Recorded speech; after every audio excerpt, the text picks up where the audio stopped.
let's take a quick look at the history of America's greatest horror comic, and we'll do it in 90 seconds. Go! Tales from the Crypt was a groundbreaking comic book from the early 1950s. Typically, these tales featured a person who commits a crime and gets away with it, only to face some kind of horrible comeuppance. For years, comic book writers had been publishing stories where good triumphs over evil.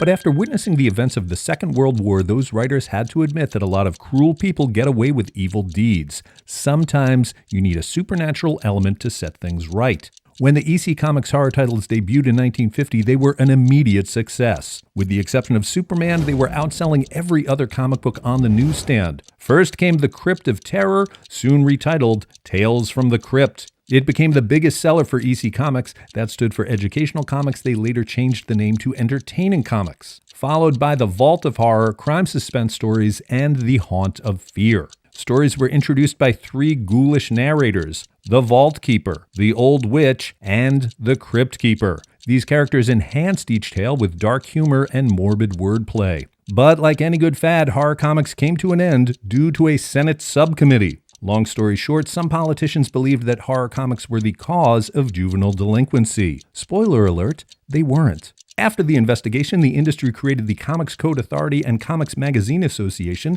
which banned publishers from using the words horror, crime, terror, and weird, which was a huge blow to EC Comics, whose best-selling titles featured the words horror, crime, terror, and weird. After a run of 27 issues, Tales from the Crypt ceased publication.